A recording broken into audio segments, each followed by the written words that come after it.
بسم الله الرحمن الرحيم بسم الله الحمد لله والصلاة والسلام على نبينا محمد وعلى آله وأصحابه أجمعين. أما بعد, this is a Q&A session that took place with the Shaykh, Dr. Usama al-Utaybi. May Allah preserve him and reward him. This is a number of questions that were presented from the communities here in America. And the Shaykh, he began with Khutbat al-Haja and mentioning that this meeting is with the brothers that's here in the States. And the first question that was posed to the Shaykh was that a man committed zina, illegal sexual intercourse with a woman before his Islam. And as a result of that union, a child came. And then after some time, 3 years, since the birth of the child, both of them, meaning the man and the woman, they accepted Islam. And the praise is for Allah. What is the ruling regarding this child? Is this child attributed to the man, and does this child inherit from the man? The Shaykh mentioned a child that comes from marriage before Islam or after Islam, the rules and the regulations as it relates to the lineage is established. And as for the matter of zina, or illegal sexual intercourse in Jahiliyyah or in Islam, whether the child is a male or female, then the rules and regulations are one, and that is the lineage is not established for the child that is born out of wedlock, as the child is not considered the man's child according to the legislation, and the child does not inherit. He said even if they were to have like a connection to the child, meaning the man and the family have the connection to the child, like what used to be done before when a person would free a slave, they would say that the person is the mola of that person, then there's no harm if something like this is done. But the rules and regulations that are connected to lineage are not established. And the Shaykh mentioned that there is a consensus upon this matter. He said, so zina is zina. In Jahiliyyah or in Islam, zina is zina. The next question that came, what is the ruling on there being mixed genders in WhatsApp groups that are established for business purposes? And the Shaykh mentioned that the mixed WhatsApp groups or Facebook groups that involve men and women conversating with one another and speaking to one another and commenting one another and gifting one another and sending emojis and the likes, the Shaykh says this is a door to the doors of evil, therefore it is not permissible, due to this being something that can lead to great evil.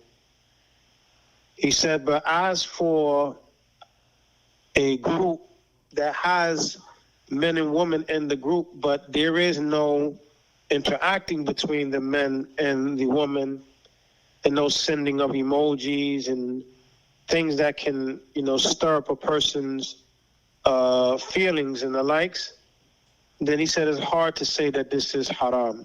It's hard to say that this is haram. Now, and then somebody had mentioned in the questioning, but the woman's phone numbers are are present and can be seen by these men.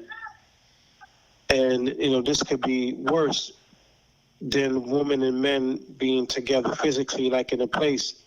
And the Shaykh says, when men and women are mixing in a place, then we know the harms of this. This is something that's a reality. We know the harms. As for the woman's numbers being apparent, it doesn't necessarily mean that there's going to be a harm that comes from this. And the Shaykh mentioned also that if there is a group that is, whether it's for business or even if it's for the matter of seeking of knowledge, if there is this open intermingling between the genders, then this is not allowed. The third question that came was regarding a man who married without the knowledge of his parents. And now he wants to do the marriage over, to appease his parents. And the reason why the person did not tell the parents in the beginning, because they might not have been in agreement with the situation and other than that. So now the person's been married, he already married the woman. So now can he go back and do it over as if, it's a new marriage to appease the parents? The Shaykh mentioned that a man is not in need of his parents' permission to marry. Rather, it is the woman who cannot marry without a wali. So the man he married secretly, and he wants to know if he can do it over, just for show, and not really doing a marriage contract. The Shaykh says this is evil and this is not permissible. He said the marriage contract is a matter of legislation. It is a legislated contract, and it is a magnificent, significant contract. And in it is the private areas being made halal by the words of Allah. And these are matters of legislation, and this is not a game for one to be acting as if he is getting married, or to deceive, to make the people think that he's getting married for the first time. Rather, this issue of marriage is a command of Allah that is to be done in accordance to the legislation of Allah and upon the guidance of the Messenger sallallahu alaihi wasallam. So it is not permissible to do another zawaj. It's not, and it should not be, and there's no need to redo it. And the parents must understand that matter has already taken place, and it was done in order for the two parties to stay away from the haram and to preserve their chastity. And there are legislated ways to convince the parents, the Shaykh mentioned. He said also, they can send my answer to them. And also that I advise the two parents to pardon their son for marrying without their knowledge, especially if the child or the son is from the youth. For him marrying based upon the book and the sunnah. It was a means of protecting his privates from indecency. And this is a matter that should make the parents happy. And he also completed half of his deen. And from marriage comes children. And this will make the parents to be grandparents. And this is something that Allah made easy for the son. And there are many situations where the parents can't even get their own children married. And it's a sad situation for the parents that they cannot help their children. But Allah made it easy for the son here to get married. So how much more so now that this is the case, that the son has married, so they should be happy for the son, and they should pardon the son and be diligent in doing that which brings about benefits. The next question came regarding a caller to Islam who is known to have a sound minhaj and correct aqidah, correct belief. However, there are some matters or points of criticism against him that he is befitting that he rectifies them. Is it permissible to take from this individual before he has rectified these affairs? Or should we withhold from taking from him until he rectifies these affairs? The Shaykh mentioned, if this caller is one who is Salafy in his minhaj and in his aqidah, these matters ought to be looked at. If the matters of criticism against him are matters that no human being is free from, this doesn't stop one from benefiting from him. Like, he at times may have mannerisms that are not good, or he overreacts to what his companions they do, or he falls into some mistakes, thinking one matter is one way, but in reality is another way. Matters that do not taint his integrity and matters that do not make him a criminal. These are matters that come about. Even if he did a sin and he repented, and this sin is not his habitual practice, he's not known for being a sinner. For every individual, though the person is subjected to sin, but this is not his model. This is not his way.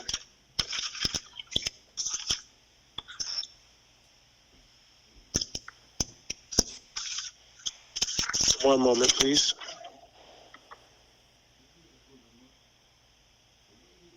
No. 1 second. No. As for the person, for this person, he should not, and there's no harm in taking, the person who has committed a sin,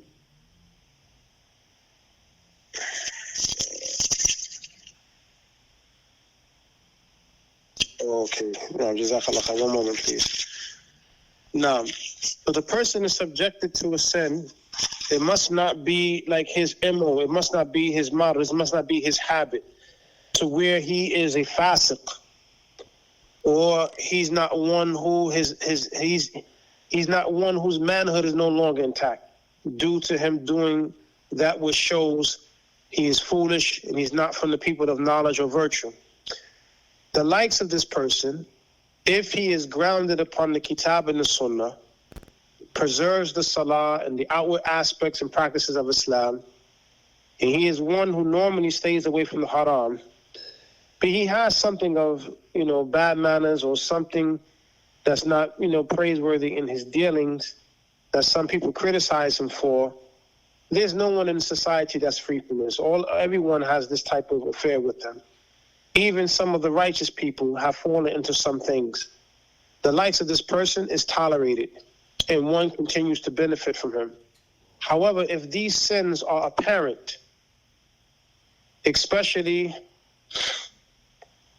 or as an example, the Shaykh says, these sins are apparent, and as an example, a person is known to be a liar. He's not known to be truthful. He's not truthful. Or the person is known to be a thief. Or the person is known to be fond of beardless young boys and hanging around young boys. And he makes inappropriate advances upon the young males and females. The likes of this type of person is to be avoided. As there are some sins that a person commits that this is in that person's nature. It's like innate sins that even if the person repents, they keep going back to doing the same thing. So the likes of these people, if this becomes known about them, they ought to be avoided and abandoned. Even if they make tawbah, their tawbah is between them and Allah. Their tawbah is for themselves.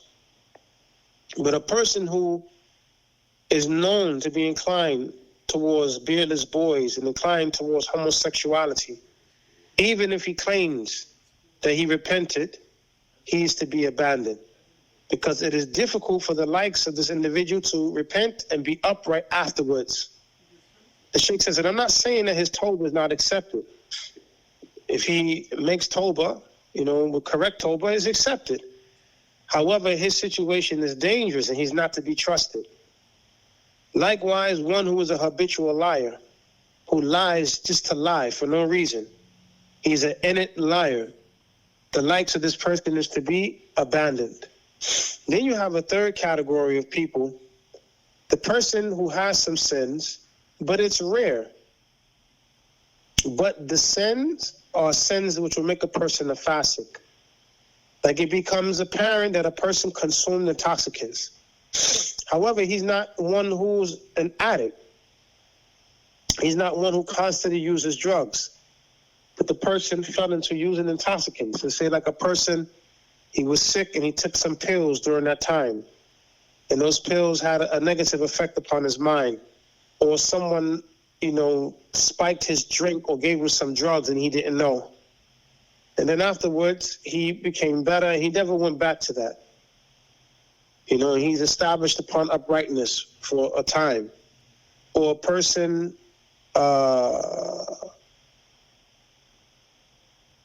lied for being in a tight situation, for being in a bind, and then afterwards the person repented. And the person is not known to be an innate liar or an intentional liar. He is to be advised and abandoned until he repents. If he repents and he is established, then there is no harm in taking knowledge from him again. If this person's deviance is similar to the deviance that's with the people who pretend to have knowledge and to be on levels of knowledge that they are not on, and people who causing fitna and speak bad about the scholars and warning against the people of the sunnah without right. If the person has this type of deviance from him or with him, and he becomes from these people of fitna and he has their characteristics, and from their characteristics is lying and plotting against the people of the sunnah, this individual can either be from their heads or from their followers. If this person repents, his repentance is accepted.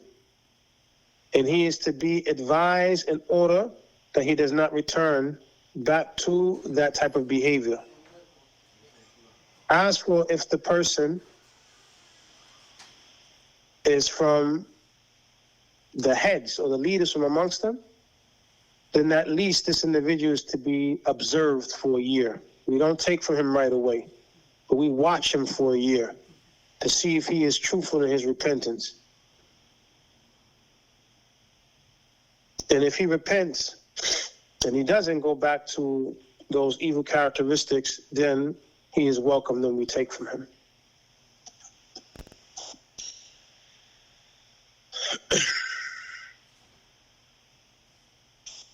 Question number 5. We know the misguidance and the polytheism of the Christians. However, what is the situation with the Jews? And how are they considered to be worse than the Christians? And what is their polytheism in this day and time of ours? The Shaykh mentions both the Christians and the Jews are polytheists. Allah mentions, and the Jews say that Uzair is the son of Allah, and the Christians say that the Messiah is the son of Allah. And that is their statement that they make with their mouths, which is similar to the statement of those who disbelieved before, to the end of the verse.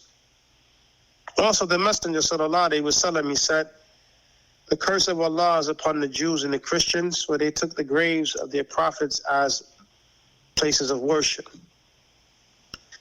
The Christians have shirk with Allah, as they claim that Allah has a child, and also the Jews claim that Allah has a child. The Jews claim that Uzair, who's Azra, was a righteous man, and he lived during a time when the Torah was lost after Musa. And he had memorized the Torah and he depicted it to the people. So afterwards, because he memorized the Torah and he told the people the Torah, the people said that he was the son of Allah. Also, the Jews worshipped the calf. And they say in their book that it was the Prophet Harun who made the calf for them. However, Harun rebuked them and warned against this practice of shirk, but they disobeyed him, and they were about to kill him. And he feared that he would be the cause of separation between Bani Israel. And if he was to fight against them, this would take place, meaning the separation. So he said, I feared you would say that I caused division between Bani Israel, and you would not have accepted my word. So the Jews, they claim that the Prophet Harun was the one who made the calf. And this is in their book. And this is without a doubt a lie. As Allah mentions that the Jews said to Musa, make for us a God like the polytheists have gods. And this is with the Jews. And it is connecting themselves to a thing and believing that this thing is sacred and holy, and that this thing gets them closer to Allah. They have the same thing with them in this day and time that they had with them before. They believe that the Jews are holy and that their synagogues are holy places in which Allah is inside of. This is from their polytheistic beliefs. And they surpass the Christians in evil because they have knowledge and they conceal the knowledge. And they also have rancor and enmity and hatred in their heart, worse than the Christians.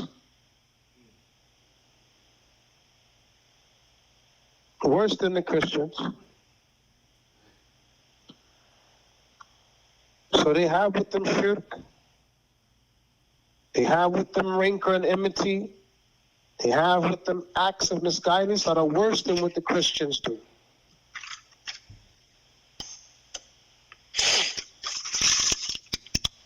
And these are some of the examples of their shirk. And Allah Azza wa Jal mentions in the Qur'an, which means you will find those with the most severe enmity towards those who believe, being the Jews and the pagans. So Allah mentions the Jews and the pagans. Question number 6. Is it permissible for a woman to seek a Holla while she is already in the state of Edda? The Shaykh says, if the sister goes to the courts and presents her case, and this, of course, is Shaykh is speaking in terms of in the lands where there are Islamic courts, and she presents her case, she can do so. No one can stop her from doing that. Like, the sister's already divorced, but she wants a khula, she wants out. Like, okay, it's allowed for her to go to the courts and present her case. And the judge, if he wants to hear the case, he will call for the husband. And then the husband would tell the judge that she's already in Edda because he divorced her. And this is what is intended at the end from the khula, that a separation takes place. So the judge may or may not look into the matter of the khula, being that the divorce already has taken place.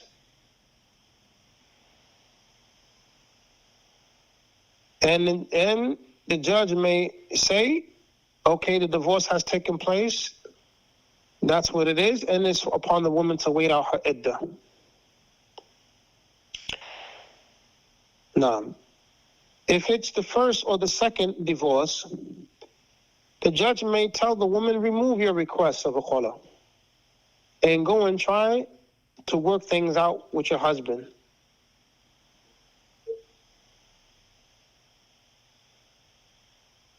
Naam.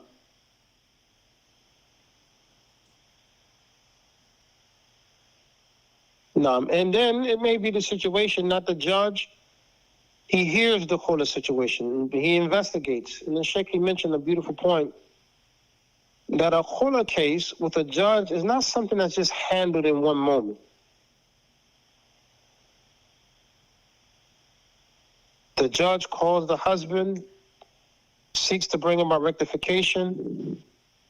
If there is no way, then he requests the woman to pay back the dowry in order that the husband gives her the Holla. These matters go back to like the judges and not like the imams in the Masjid, like you have in America. If a husband divorced the wife and she's in Edda and they come to an imam, the Shaykh advised that the imam should not delve into the case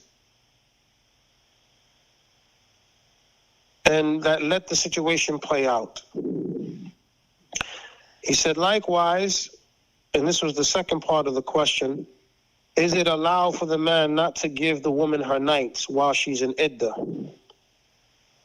The Shaykh, he said, it is allowed for the husband to refrain from having relations with her during her Edda, during her nights.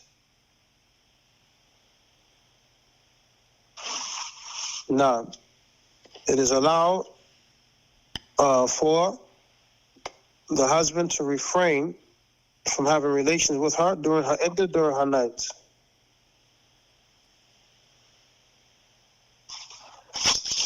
Now, I need to go back one moment. When I mentioned if it's the first or the second divorce, and then the Shaykh said, and the husband takes her back, and then she insists on seeking the Holla, the judge may tell her to remove her request for the Holla and work to rectify the situation. So going back to the situation with the husband, he says that the husband can refrain from having relations with her during her night, but he is to stay in the home. He is to stay in the home, and perhaps during this time, she makes herself beloved to him once again in order that he returns her back and takes her out of Edda. And this is one of the goals behind Edda. It gives the couple a chance to rectify the situation. It gives the couple a chance for the man to take his wife back. But if the man is adamant about divorcing her, then she should not attempt to seduce him. But if she does make an attempt to seduce him and he gives in, then perhaps there is good in them reconciling and returning back to one another. If it's the first or the second divorce, she is not to leave from the home, and he is not to put her out of the home unless she is guilty of open indecency. And she should not leave. Rather, she should observe 3 menstrual cycles. And when she becomes clean from the 3rd cycle, the Edda is over. And if she is a woman who does not menstruate, then she has 3 Islamic months to observe the Edda. And if she is pregnant, then her Edda lasts until she gives birth.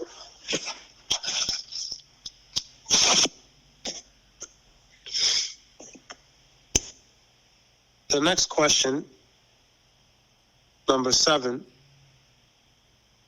is regarding a Muslim woman who has a daughter who is a disbeliever and indulges in sorcery, but she lives with her. And the mother advises her daughter about this matter of dealing with magic. However, the daughter curses her and speaks to her in a manner that's not befitting.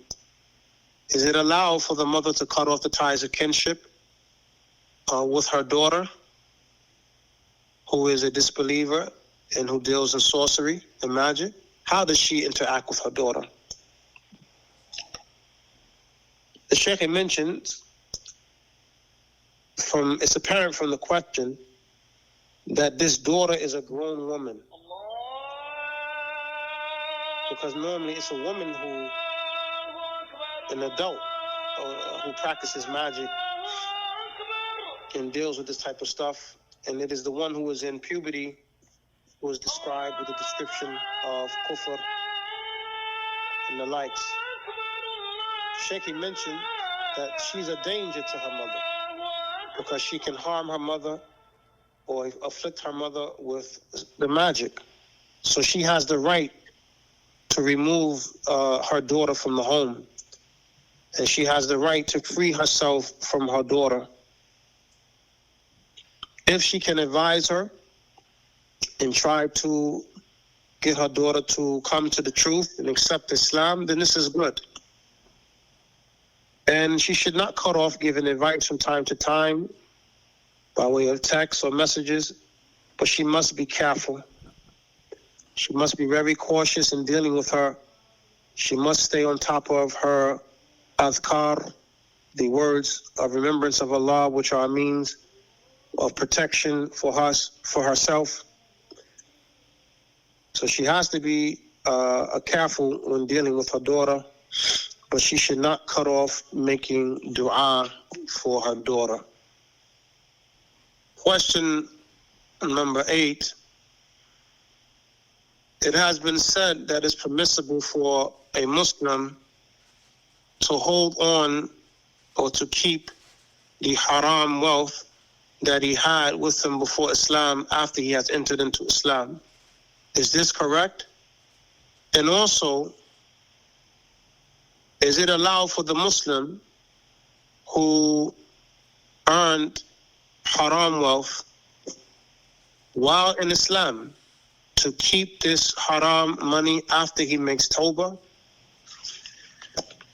The Shaykh Hafidullah, he states this matter is about haram wealth. If he is a disbeliever at the time of earning this haram wealth and then accepting Islam, or he was a criminal Muslim, a sinful Muslim who earned haram wealth and then repented. The Shaykh says there are similarities between the two matters, and the ruling is one, and that is Tawbah removes that which is before it, and Islam removes that which is before it.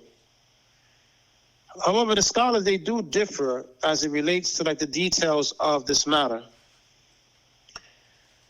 Some say that the kafir is allowed to keep the money after he accepts Islam.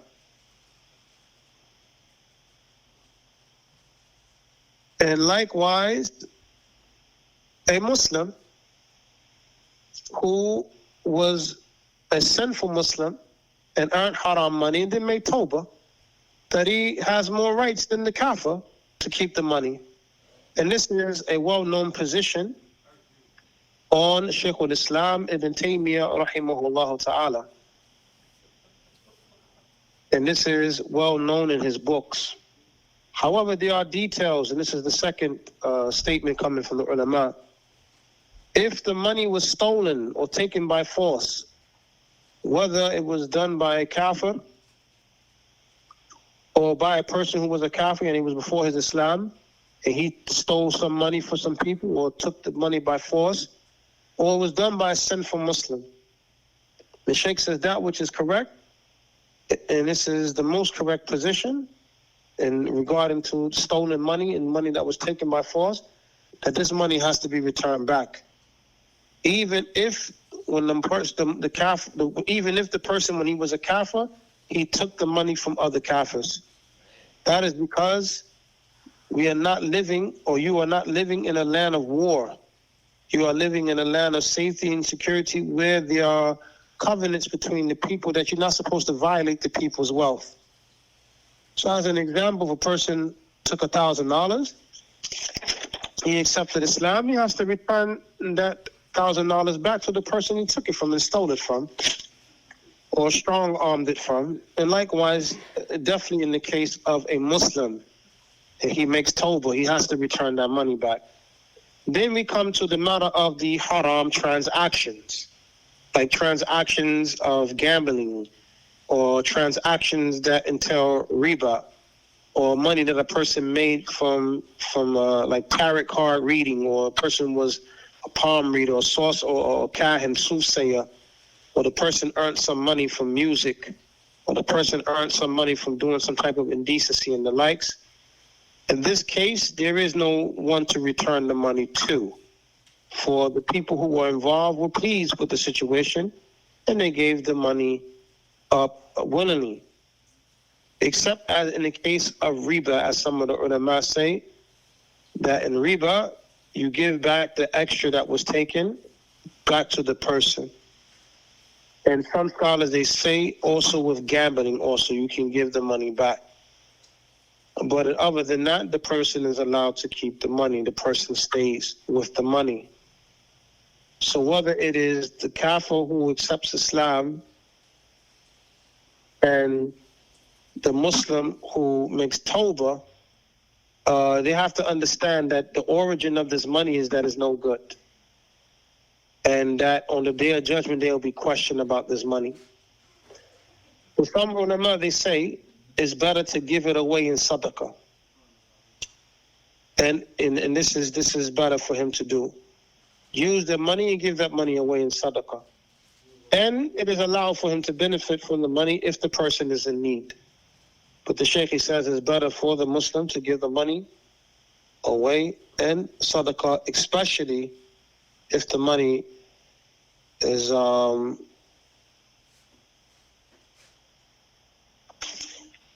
on. Nah, it's better for the Muslim to give the money away in sadaqah. Nah.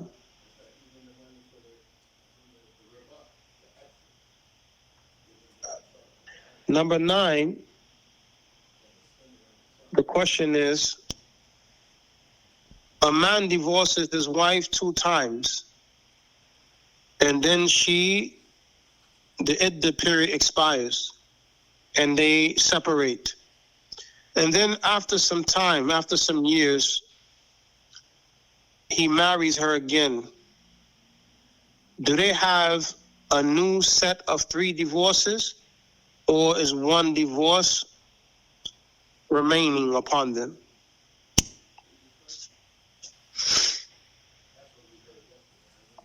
The Shaykh, he says,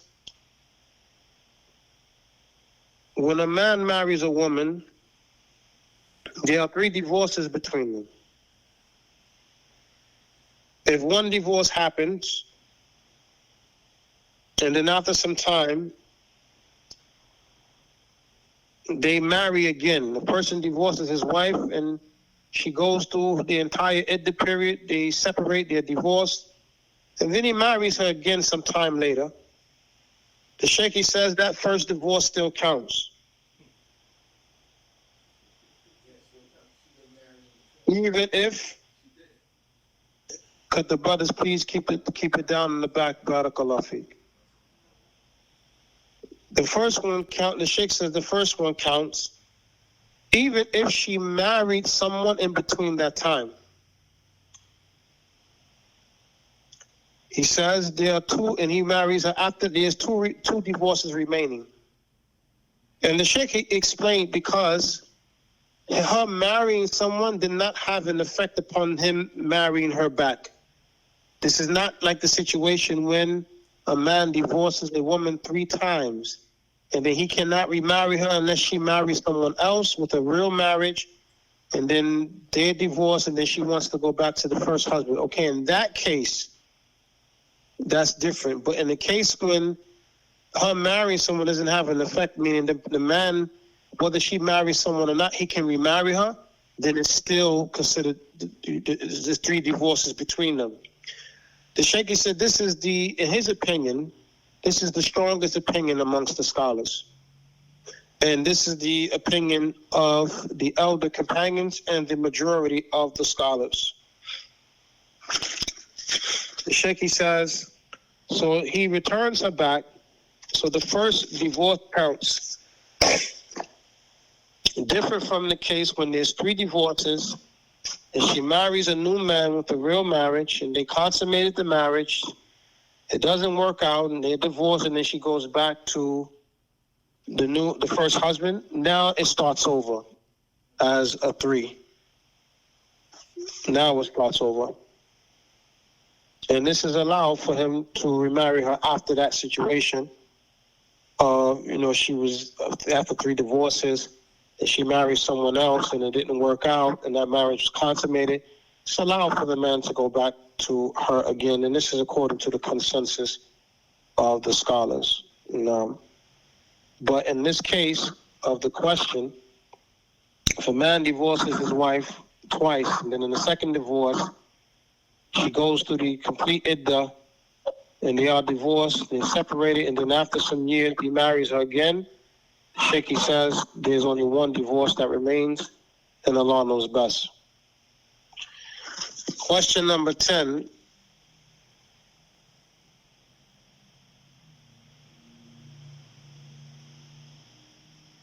Is it permissible to have 2 wives living in the same home if they are in agreement?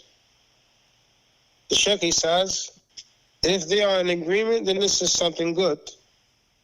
If there's 2 wives, 3 wives, or 4 wives, and they're all in agreement that they're going to live under the same roof, the Shaykh said this is good. However, this is rare that you'll find this in this day and time.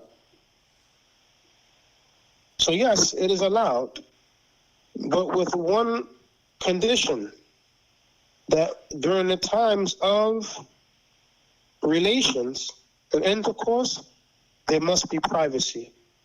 It was not allowed for a man to have relations with one wife in the presence of the other wife. And their auras are exposed to one another. It's not permissible for a woman to be looking at the aura of another woman.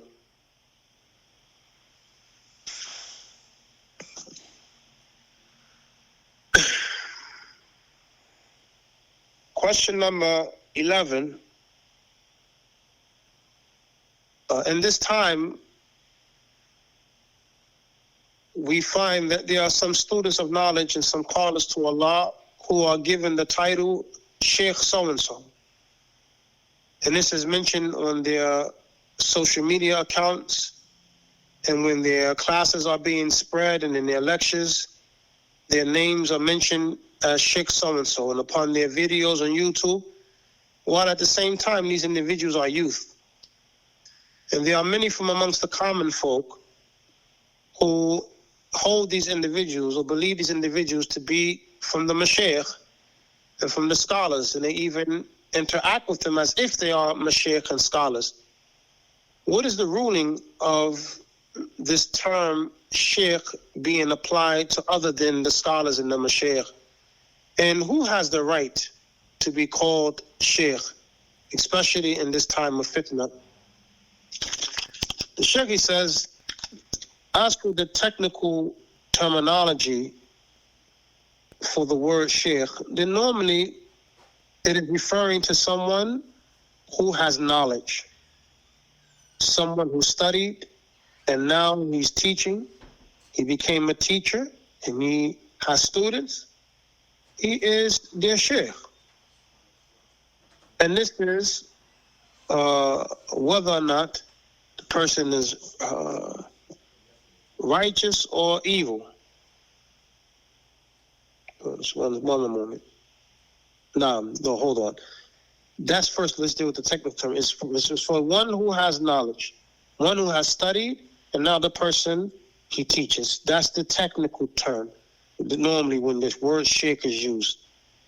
So you have an individual, he is a teacher of students. He is their Shaykh because he teaches them. And this is how, again, like another way that people use the term Shaykh, that he's a person who teaches people. And it doesn't matter whether the person is righteous or corrupt, entitled or not. He is called Shaykh from the aspect of him being the teacher. So like the word Ustad is equivalent to the word Shaykh, or Shaykh is equivalent to the word Ustad, because he teaches them. And the Shaykh he mentions, it is not from the customs of the scholars that they have like specific rules and guidelines and qualifications that must be met in order for a person to be called Shaykh, because you have this term Shaykh being used from a linguistic aspect, from a customary aspect, from the technical terminology aspect. You have the word Shaykh being used with the scholars of Hadith, and they have their own meanings. So there's different usages of the word Shaykh. And just because somebody is called Shaykh, it doesn't necessarily mean that the person is a scholar. Just because a person is called Shaykh, it doesn't mean that the person is a scholar. And the scholars do not hold that because someone is called Shaykh, then that automatically means that that person has met certain qualifications. The Shaykh, he mentioned that one of the great scholars in Algeria, Sheikh Firkus, he had wrote an article on this topic of the terminology of Shaykh. And in gist of that which the Shaykh wrote, that the only people who can be given this term is like a person who is a scholar. Like the person who is a scholar. He says, however, Sheikh Firkus himself, even though he wrote that article, that there are times where he has called people Shaykh who are not scholars. As it's kind of hard to only use that term for the scholars, especially like when it's customary that this term is used, to describe a people.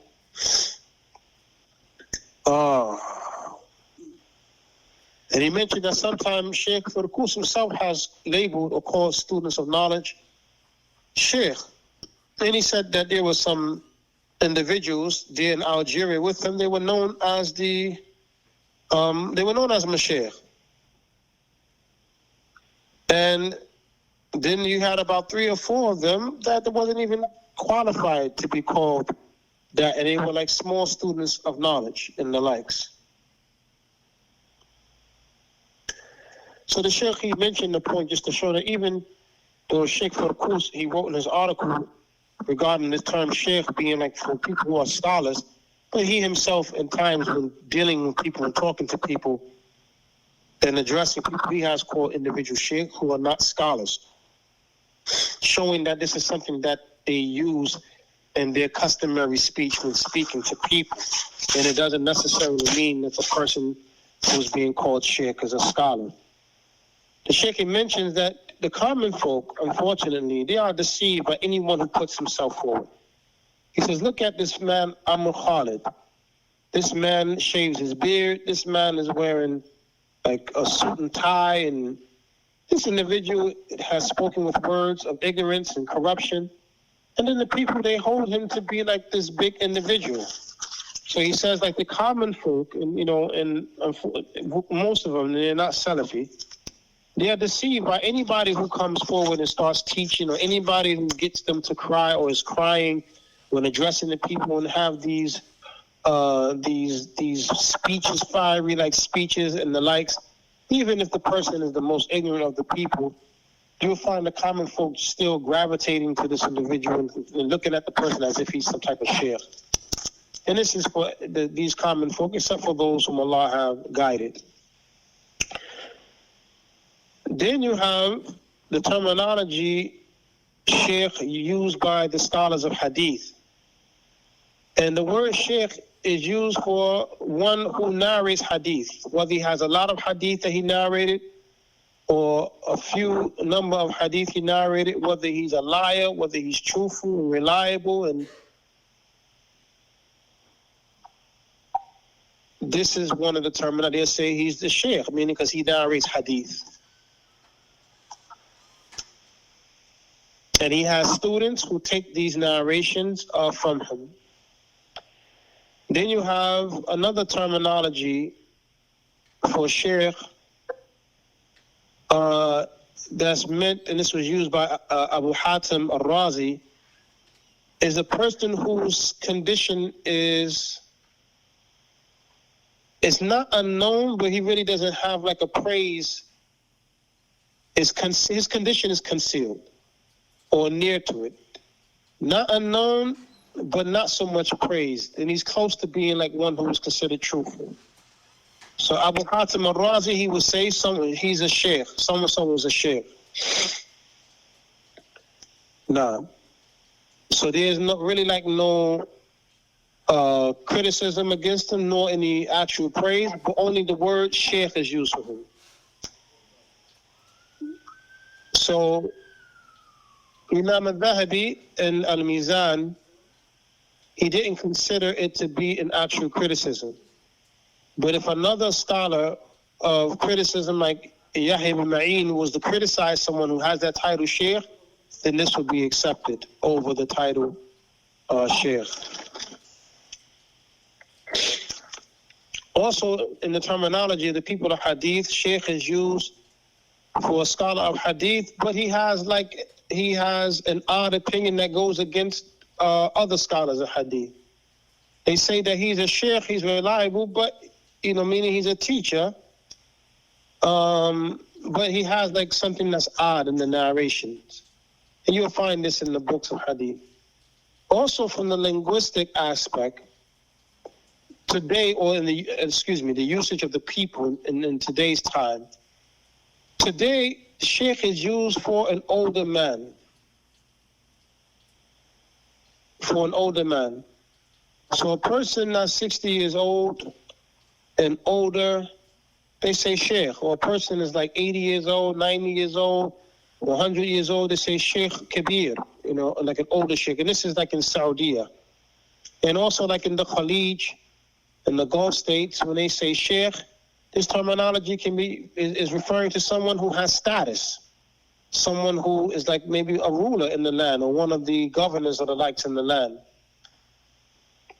And then like in the places like Jordan and Sham, like the Palestine area and the likes, they use the terminology Shaykh for anyone who has a beard and who prays. This is likewise in Saudi, they say Shaykh. Or they use Shaykh for just any man. Yeah, Shaykh, the Shaykh he said. He said even sometimes you'll find some people out there call a dog a Shaykh. And like a dog is usually say Shaykh, just adjusting a dog because the dog is a being. But this is like in the customary usage. So the Shaykh, he says, a Shaykh, starting from once a person reaches the age of 50, he's a Shaykh. And once he's 60 years and older, he's Shaykh Kabir. And then from the time of puberty up to 40 years, he's a Shab. The person from puberty to 40 years, the person is a Shab. And then from 40 years to 50, this is the state of Kahula. And this is something that the people must understand. So individuals being called Sheikhs in this time of fitna, this term doesn't harm us. This term is not going to harm us. They can call themselves whatever they want to call themselves. We do not praise anyone except one who is deserving to be praised, nor do we criticize anyone who is deserving to be criticized. He said, like for instance, an imam of the masjid. They call him Shaykh because he's the imam of the masjid, especially if he teaches the people and he has students there in the masjid. Even if this person is young, 20 or 25, they'll say he's the Shaykh, like the Shaykh of the masjid. He's the imam of the masjid. But now here's the question. Is this a person who the people are to return back to, seeking religious fatwa? Is he a scholar? Okay, now this needs to be made clear. Okay, you may say the person is a Shaykh or Shaykh so-and-so because he's your teacher, but is he actually a scholar? Now this needs to be made clear. Is he actually from the people of knowledge? This needs to be made clear. Is he actually the one who we're supposed to go back to seek fatwa from? This needs to be made clear. The last question.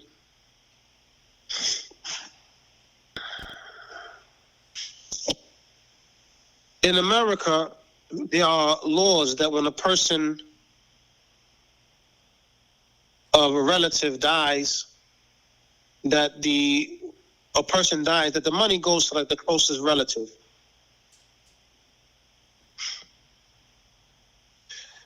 One moment. Now, that a person dies, that the money goes to the closest relative. If there is no will, that the money will go to the relative. So what does a Muslim do? What does the Muslim do if one of his relatives dies and he is the closest relative, but his relative is a disbeliever? Is he allowed to keep the money? And if he is poor, is he allowed to keep the...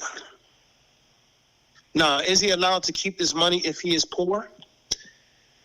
The Shaykh mentions that the Messenger sallallahu alaihi wasallam mentioned that the Muslim does not inherit from the disbeliever, and the disbeliever does not inherit from the Muslim. However, if there is a will from the disbeliever, then this is something different. So, as an example, if a person's father is a disbeliever, he speaks to his father and gets him to understand that he cannot inherit from him, but if the money is given in a will, he can take the money. And there is no will for one who is entitled to inheritance. This is in Islam. That those who are going to inherit your money, you cannot put them in a will because they are already entitled to the Islamic inheritance. So likewise, there are people who are going to inherit from the kafir. So if the kafir puts you in the will, then the narration does not apply to you about the Muslim inheriting from the kafir. Because the Muslim is in the will and he's not inheriting. Now, so in this case, where the government gives the money to the closest of kin, then he can take the money. And this is in the case if there is no one to inherit the money. However, if the disbeliever who passed away has people who are entitled to the inheritance, then he must give the money to those who is entitled to the money. Even if the government gave him the money, the government gave him that money in oppression. So he must give those who are entitled to the money. However, if there is no one to take the money, he's the one who's the closest, and the government has given him the money, then he can keep the money, for this is not inheritance. Rather, this is money that was given to him by the government. And if he is poor, then he has more right to the money. And if he is not in need of the money, then it's good for him. He can give the money to those who are poor and are needy, and this is better for him. And Allah knows best. And this is the end of the Q&A session. Barakallah fikum. سبحانك اللهم وبحمدك أشهد أن لا إله إلا أنت أستغفرك وأتوب إليك. السلام عليكم ورحمة الله وبركاته.